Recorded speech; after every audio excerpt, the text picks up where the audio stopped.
ನಮಸ್ಕಾರ ಸ್ನೇಹಿತರೆ. ನಮ್ಮ ಕನ್ನಡ ಭಾಷೆಯಲ್ಲಿ ತುಂಬ ಅರ್ಥಪೂರ್ಣವಾದ ಗಾದೆಗಳಿವೆ.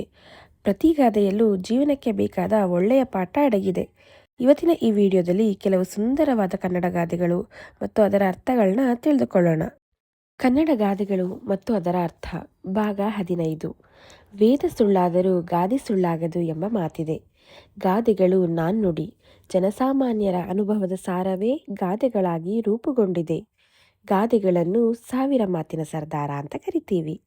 ಗಾದೆಗಳು ಜನಸಾಮಾನ್ಯರ ಆಡುಮಾತುಗಳಾಗಿವೆ. ಗಾದೆ 1. ಕಾಸಿಗೆ ತಕ್ಕ ಕಜ್ಜಾಯ ಎಂಬುದು ಒಂದು ಜನಪ್ರಿಯ ಕನ್ನಡ ಗಾದೆ ಮಾತು. ಈ ಗಾದೆ ಮಾತಿನ ಅರ್ಥ ಏನಪ್ಪ ಅಂತ ಅಂದರೆ, ನಾವು ಎಷ್ಟು ಹಣವನ್ನು ಖರ್ಚು ಮಾಡುತ್ತೇವೆಯೋ ಅಥವಾ ಎಷ್ಟು ಶ್ರಮ ಹಾಕುತ್ತೇವೆಯೋ ಅದಕ್ಕೆ ತಕ್ಕ ಪ್ರತಿಫಲ ಅಥವಾ ಗುಣಮಟ್ಟದ ವಸ್ತು ಮಾತ್ರ ನಮಗೆ ದೊರೆಯುತ್ತದೆ ಎಂಬುದು ಈ ಗಾದೆಯ ಮೂಲ ಆಶಯ. ನೀವು ಕಡಿಮೆ ಬೆಲೆಯ ವಸ್ತುವನ್ನು ಕೊಂಡರೆ ಅದು ಬಾಳಿಕೆ ಅಥವಾ ರುಚಿ ಕೂಡ ಅದರಷ್ಟೇ ಇರುತ್ತದೆ. ಉತ್ತಮ ಗುಣಮಟ್ಟ ಬೇಕೆಂದರೆ ಅದಕ್ಕೆ ತಕ್ಕಷ್ಟು ಬೆಲೆ ತರಬೇಕಾಗುತ್ತದೆ. ಕೆಲಸದ ವಿಷಯದಲ್ಲಿ ನೋಡುವುದಾದರೆ, ನೀವು ಎಷ್ಟು ಆಸಕ್ತಿಯಿಂದ ಮತ್ತು ಕಷ್ಟಪಟ್ಟು ಕೆಲಸ ಮಾಡುತ್ತೀರೋ ಅಷ್ಟೇ ಯಶಸ್ಸು ನಿಮಗೆ ಸಿಗುತ್ತದೆ. ಕಡಿಮೆ ಹಣ ಕೊಟ್ಟು ಹೆಚ್ಚು ನಿರೀಕ್ಷಿಸುವುದು ತಪ್ಪು ಎಂಬುದು ಇದು ಎಚ್ಚರಿಸುತ್ತದೆ.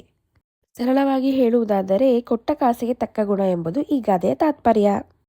ಗಾದೆ ಮಾತು 2. ಗಂಡ ಹೆಂಡಿರ ಜಗಳ ಉಂಡು ಮಲಗೋ ತನಕ ಎಂಬ ಗಾದೆ ಮಾತು ದಾಂಪತ್ಯ ಜೀವನದಲ್ಲಿನ ಸಣ್ಣಪುಟ್ಟ ಕಲಹಗಳು ಶಾಶ್ವತವಲ್ಲ ಎಂಬುದು ತಿಳಿಸುತ್ತದೆ. ಗಂಡ ಮತ್ತು ಹೆಂಡತಿಯ ನಡುವೆ ಎಷ್ಟೇ ದೊಡ್ಡ ಜಗಳ ನಡೆದರೂ ಅದು ತಾತ್ಕಾಲಿಕವಾದುದು. ದಿನದ ಕೊನೆಯಲ್ಲಿ ಅವರು ಒಟ್ಟಾಗಿ ಊಟ ಮಾಡಿ ಮಲಗುವ ವೇಳೆಗೆ ಎಲ್ಲವನ್ನೂ ಮರೆತು ಒಂದಾಗುತ್ತಾರೆ ಎಂಬುದು ಇದರ ಮುಖ್ಯ ಆಶಯ. ದಂಪತಿಗಳ ನಡುವಿನ ಜಗಳ ಮನಸ್ಸಿನ ಆಳದಿಂದ ಬಂದಿದ್ದಲ್ಲ, ಅದು ಕೇವಲ ಕ್ಷಣಿಕ ಕೋಪವಷ್ಟೇ. ಸಂಸಾರ ಅಂದ ಮೇಲೆ ಜಗಳ ಸಹಜ, ಆದರೆ ಆ ಜಗಳವು ಮರುದಿನಕ್ಕೆ ಮುಂದುವರಿಯಬಾರದು. ಎಷ್ಟೇ ಭಿನ್ನಾಭಿಪ್ರಾಯವಿದ್ದರೂ ಪರಸ್ಪರ ಪ್ರೀತಿ ಮತ್ತು ಜವಾಬ್ದಾರಿಗಳು ಅವರನ್ನು ಮತ್ತೆ ಒಂದಿಗೂಡಿಸುತ್ತದೆ. ಗಂಡ ಹೆಂಡಿರ ಜಗಳ ಗಂಧ ತೀಡಿದ ಹಾಗೆ ಅಂತ ಒಂದು ಸಮನಾದ ಗಾದೆ ಇದೆ. ಅಂದರೆ ಗಂಧವನ್ನು ತೀಡಿದಷ್ಟು ಸುಗಂಧ ಬರುವಂತೆ ಜಗಳದ ನಂತರ ದಂಪತಿಗಳ ನಡುವಿನ ಪ್ರೀತಿ ಮತ್ತಷ್ಟು ಹೆಚ್ಚುತ್ತದೆ ಎಂಬುದು ಇದರ ಭಾವನೆಯೂ ಇಲ್ಲಿದೆ. ಒಟ್ಟಾರೆಯಾಗಿ ಈ ಗಾದೆಯು ಕ್ಷಮಾಗುಣ ಮತ್ತು ಪರಸ್ಪರ ಹೊಂದಾಣಿಕೆಯ ಸುಖಿ ಸಂಸಾರದ ರಹಸ್ಯ ಎಂದು ಸಾರುತ್ತದೆ. ಗಾದೆ ಮಾತು 3.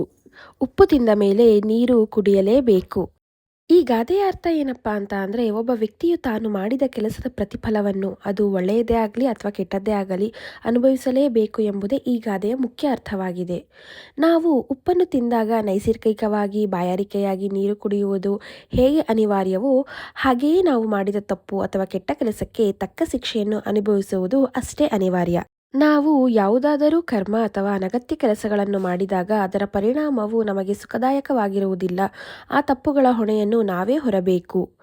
ಈ ಗಾದೆಯು ಹೆಚ್ಚಾಗಿ ಅಪರಾಧ ಮಾಡಿದವರಿಗೆ ಶಿಕ್ಷೆಯಾಗುವ ಸಂದರ್ಭದಲ್ಲಿ ಬಳಸಲಾಗುತ್ತದೆ.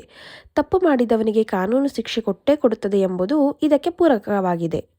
ಒಟ್ಟಾರೆ ಗಾದೆಯ ಸಾರಾಂಶ ಏನಪ್ಪಾ ಅಂತ ಅಂದರೆ, ಮಾಡಿದ್ದುಣ್ಣೋ ಮಹಾರಾಯ ಎಂಬ ಗಾದೆಯಂತೆ ನಾವು ಬಿತ್ತಿದ ಬೆಳೆಯನ್ನು ನಾವೇ ಕೊಯ್ಯಬೇಕಾಗುತ್ತದೆ. ಕೆಟ್ಟ ದಾರಿಯಲ್ಲಿ ಹೋದರೆ ಅದು ಕಹಿ ಫಲವನ್ನು ಉಣ್ಣಲೇಬೇಕು ಎಂಬ ಎಚ್ಚರಿಕೆಯನ್ನು ಈ ಗಾದೆ ಮಾತು ನೀಡುತ್ತದೆ. ಗಾದೆ ಮಾತು 4. ಊರಿಗೆ ಅರಸನಾದರೂ ತಾಯಿಗೆ ಮಗನೇ.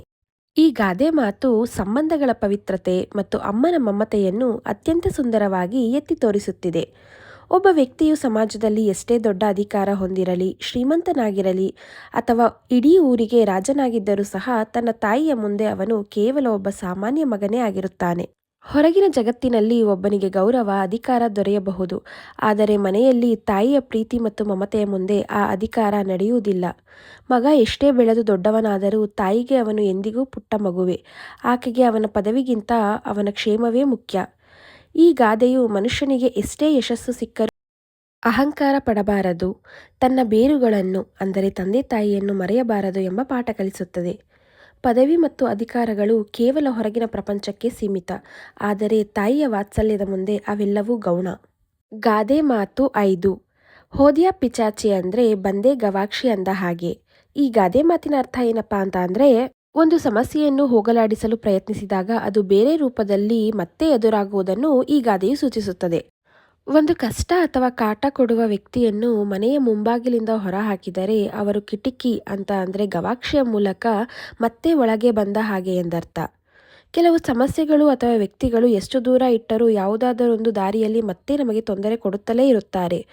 ಒಂದು ತೊಂದರೆಯನ್ನು ನಾವು ಕಷ್ಟಪಟ್ಟು ನಿವಾರಿಸಿದರೂ ಅದು ಅನಿರೀಕ್ಷಿತವಾಗಿ ಅಥವಾ ಸಣ್ಣ ಬದಲಾವಣೆಯೊಂದಿಗೆ ಮರುಕಳಿಸುವುದನ್ನು ಈ ಗಾದೆ ಮಾತು ಮಾರ್ಮಿಕವಾಗಿ ಹೇಳುತ್ತಿದೆ. ಸರಳವಾಗಿ ಹೇಳುವುದಾದರೆ ಬಿಡದ ಬೆನ್ನೇರಿದ ಬೇತಾಳ ಎಂಬಂತೆ ಎಷ್ಟೇ ಪ್ರಯತ್ನಿಸಿದರೂ ತೊಲಗದ ಉಪದ್ರವವನ್ನು ಈ ಗಾದೆ ವಿವರಿಸುತ್ತದೆ. ನೋಡುದಲ್ವ ಸ್ನೇಹಿತರೆ, ಈ ವಿಡಿಯೋದಲ್ಲಿ ಕೆಲವು ಸುಂದರವಾದ ಕನ್ನಡ ಗಾದೆಗಳು ಮತ್ತು ಅದರ ಅರ್ಥವನ್ನು ತಿಳಿದುಕೊಂಡಿದ್ದೇವೆ. ನಮ್ಮ ಹಿರಿಯರು ಹೇಳಿದ ಈ ಗಾದೆಗಳು ಜೀವನದಲ್ಲಿ ನಮಗೆ ಮಾರ್ಗದರ್ಶನ ನೀಡುವ ಅಮೂಲ್ಯವಾದ ಮಾತುಗಳು. ಈ ಗಾದೆಗಳು ನಿಮಗೆ ಇಷ್ಟವಾದರೆ ವಿಡಿಯೋಗೆ ಒಂದು ಲೈಕ್ ಮಾಡಿ, ನಿಮ್ಮ ಸ್ನೇಹಿತರಿಗೂ ಸಹ ವಿಡಿಯೋನ ಶೇರ್ ಮಾಡಿ. ಮತ್ತು ಇನ್ನಷ್ಟು ಕನ್ನಡ ಗಾದೆಗಳಿಗೆ ಮತ್ತು ಕನ್ನಡದ ಉತ್ತಮ ವಿಷಯಗಳಿಗಾಗಿ ನಮ್ಮ ಚಾನಲನ್ನು ಸಬ್ಸ್ಕ್ರೈಬ್ ಮಾಡೋದನ್ನು ಮಾತ್ರ ಮರಿಬೇಡಿ. ನಿಮಗೆ ಇನ್ನೂ ಯಾವ ಕನ್ನಡ ಗಾದೆಗಳ ಬಗ್ಗೆ ತಿಳಿದುಕೊಳ್ಳಬೇಕು ಅಂತ ಅನಿಸಿದ್ರೆ ನಮಗೆ ಕಮೆಂಟ್ ಮೂಲಕ ತಿಳಿಸಿ. ಇನ್ನೊಂದು ಹೊಸ ವಿಡಿಯೋದಲ್ಲಿ ಮತ್ತೆ ಭೇಟಿ ಮಾಡೋಣ. ಧನ್ಯವಾದಗಳು.